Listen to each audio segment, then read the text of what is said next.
Hi, Dr. Lou Pulsfer here to talk about the many meanings of the word theme. I think this word has been rendered useless because there's so many different meanings in people's minds when they use it. And if you can't know how your reader or your listener is going to understand a word, then you can't use it if you want to be clear. Unfortunately, these meanings are not even close to the same things. And that's why the word is more confusing than useful. Now, this happens periodically with words in the language. It's not unique to games or unique to the word theme. For example, the word biannual. Now, for centuries, this word meant once every 2 years. But lately, a lot of people have got the notion that it means twice a year, which in fact is semi-annual. So many that if you look it up in a dictionary, you'll see both meanings. But if it could mean twice a year, or it could mean once every 2 years, then you can't use the word because nobody will understand, or half the people will be confused. Literal is another word like this. Literal means exactly what you said. If you said somebody's literally dead, they are dead. They are dead, dead, dead. They are not partially dead. They are not dead tired. They are not nearly dead. They are dead. And yet the word has now been used by so many people who don't understand what it means as a sort of reinforcement, the same way some people use LOL, which is another thing, an abbreviation which has gone out of use. It used to mean laughing out loud, and now it's just used as a reinforcement whenever people don't know what else to say. So this happens to words, and some words go out of use, some change meanings, so that most people assume a particular meaning even though the old meanings are still around, like gay. So I've identified 4 different meanings for the word theme. I'm sure there are more, but these are the 4 that I'll describe. And if I'm talking about theme as model and you're talking about theme as atmosphere or decoration, we'll never understand each other.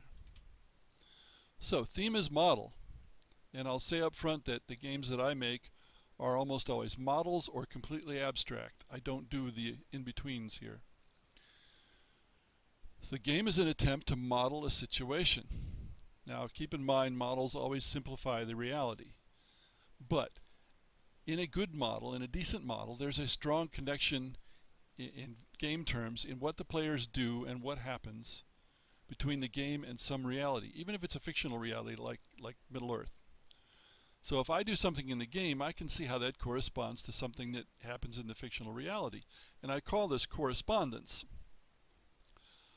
Analogousness is another possibility from the word analogy, but it's an ugly word, so I prefer correspondence.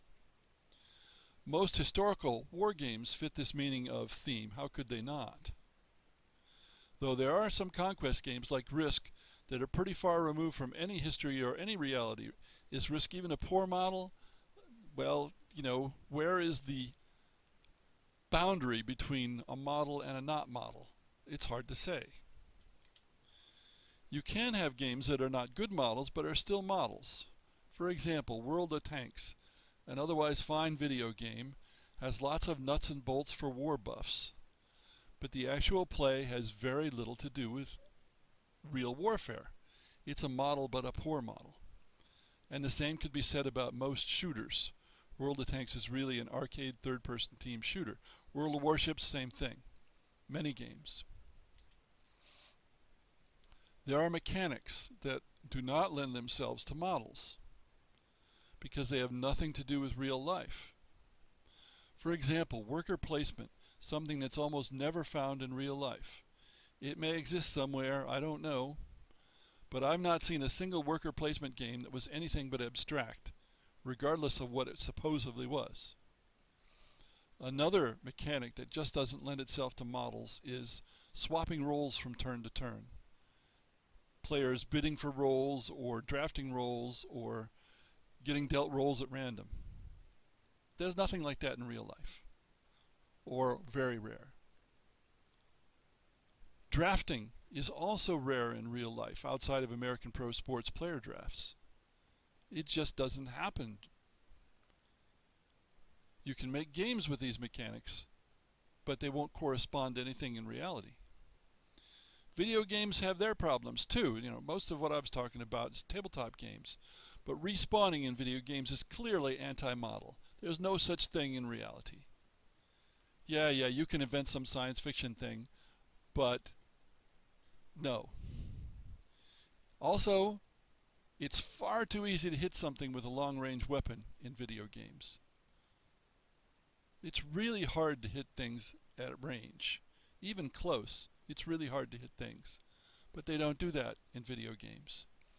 In real-time strategy games, you have the base building style where you build up a base and then you go out. That doesn't correspond or match any real or fictional reality I know of. And so forth. In some ways, in fact, taken all together, video games are worse models than tabletop games. Now, I spoke a lot about that because that's the meaning I prefer for theme, but we have others now. Some of these are relatively new. So we have theme as a guide to action or a context via a story. The theme is a story that provides context to help players play the game.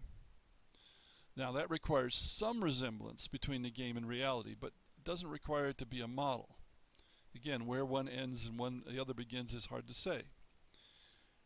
At some point, the connection is so tenuous that this merges into theme as atmosphere or decoration or canvas. The theme provides an atmosphere, a feeling for what is largely an abstract game. What the player does has virtually nothing to do with the supposed situation or story. What happens in the game has little to do with the proposed situation or story. Decoration might be the clearest word to use here because decoration comes from appearance without substance. If you can take an existing game and change the so-called theme, then you have this version of theme or even less. Now, this kind of thing is very common in tabletop games, many Euro-style games, not all. And you see it sometimes in video games where you have photorealism, but not much else that really corresponds to some reality. Finally, we have theme as a gloss, or even less than that. A gloss is something that's tacked onto a game after it has been designed and tested. And you could say, well, this is an attempt to provide context, but when you've added it after the game has been designed and tested, then you know there's no context being provided. It's a marketing ploy. Think about how people buy games in stores. They pick it up and look at the back cover. The back cover tells them a story that may have nothing to do with the game, and it has nice artwork. But in fact, the back cover rarely discusses gameplay.